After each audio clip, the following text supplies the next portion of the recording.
Nathan, let me just hold you to another transfer that is not currently on my list, but it's on the list of anticipated transfers for tonight. It's basically Andre Ayew's terminated move from Al Sadd.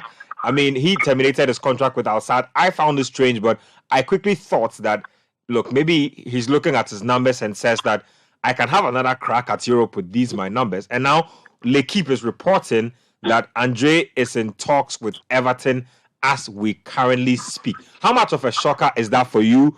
And how do you think this transfer will possibly play out, looking at the stage in which Andre is in his career? I think, when we talk about this transfer, you have to look at the two entities, Andre Ayew as a player and Everton as a club. The decision to leave Al Sadd surprised me because, nobody knew that he was thinking about that. Nobody saw that coming. And then, boom, we all get hit. And then there's this talk of Everton. I rather look at it more from an Everton perspective than from an Andre Ayew perspective. He has left Al Sadd. I'm sure his handlers may have sounded out a few clubs in Europe. I'm sure some interest was there. That's why he decided to cut up his contract and leave. But for Everton, you look at their situation, and if you understand the context in which the club is operating now, they just fired Frank Lampard, they brought in Sean Dyche, the fines are on the necks of the board members. A few weeks ago, board members were physically threatened. Some have not gone back to watch Everton games. The fans need something. They need to see that Moshiri and his friends are running the club in a good way. They need something to boost their confidence. And I think that the Everton board is just reacting. They are trying to get anybody in just to make the fans happy. Andre Ayew won't cost them an arm and a leg in terms of the fact that he doesn't come with a transfer fee. They'll work out the wage. I'm sure Andre Ayew will settle for a decent wage. If the Premier League, his profile is big enough, then I'm sure he will look at it and say more eyes will watch. So maybe he'll trade that off for some money.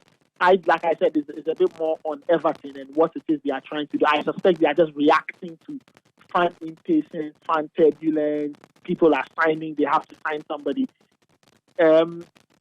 Because I look at Andre as a player and I'm asking myself, the legs aren't there. Now, what will Sean Dyche do? Will he deploy him as a forward?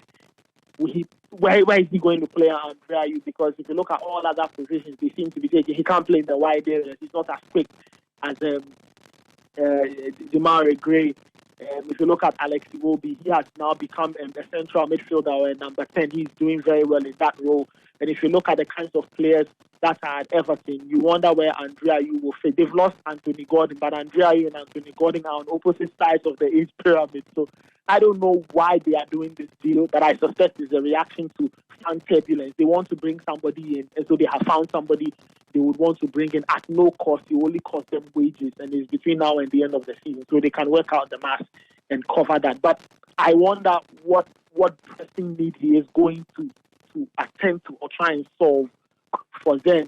You can argue and say they need goals. Yeah, Andre Ayew has 22 in 39, but that's for our start. How much of those can he give Everton as they try to fight some relegation? So it's a bit of a strange transfer, but if you look at it from an Everton perspective, I think they are just rolling the dice to see if they can get somebody with some experience to guide them through this very difficult patch they are in right now. They are close to the bottom of the Premier League, and they need to get going very quickly, or else it will be bye-bye Premier League and hello Championship at the end of the season. Okay. Let me just announce the text, WhatsApp, and Telegram lines again. 0549 986 996 0549 986 996. Rita, let me just take your thoughts on the Andre Ayew issue. Nathan just shed some light on it, on what could possibly have been going through Everton's mind. What do you think this is all about? Do you think that if this deal actually goes through, he'll get playing time? This could actually work to an extent? I think so, because Everton are currently struggling for goals in the Premier League, and I know a lot of Ghanaians or a lot of people don't see Andre Ayew as the ideal person when you're looking for a striker or someone to put in the goals, but Ayew is actually he's a good goal scorer when you need him. So I think they are looking for a temporary fix.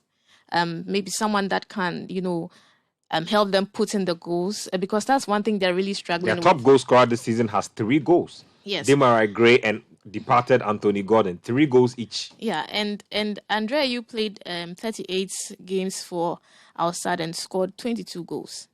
That's a good goal scoring record. And of course, someone will say, "Oh, but the Qatari league is not, as competitive as the Premier League." But Andre Ayew is a proven goal scorer.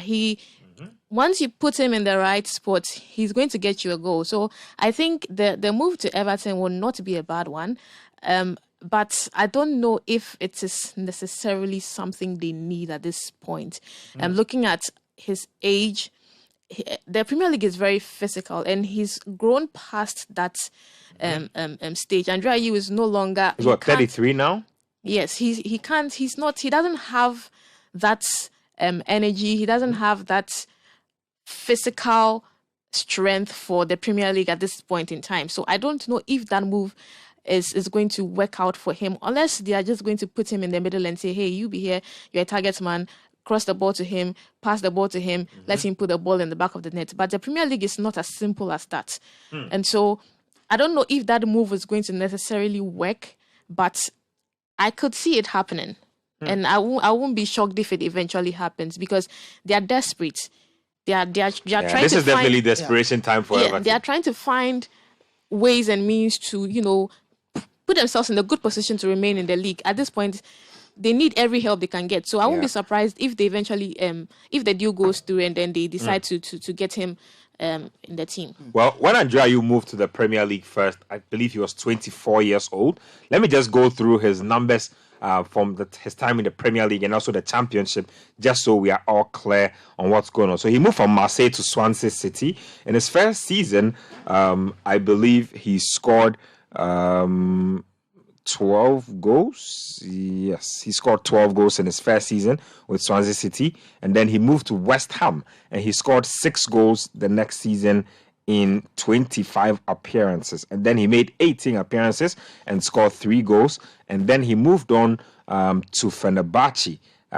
He made 29 appearances, he scored 5 goals, and then came back to join Swansea in the Championship. And that's when he really exploded that season. He scored a truckload of goals in those seasons. He scored 17 goals and 16 goals respectively in the 2 seasons with Swansea. So I wouldn't say he's a bona fide goal scorer, but he knows how to carry his way around the Premier League and the Championship pretty well. So, Andrea, we'll be keeping an eye out for that one if it does happen. Just quick thoughts on that. My quick thoughts on that, Andrea, you move is that for Everton, I think that they looked at 2 key things here, and Andrea, you suited it to the profile.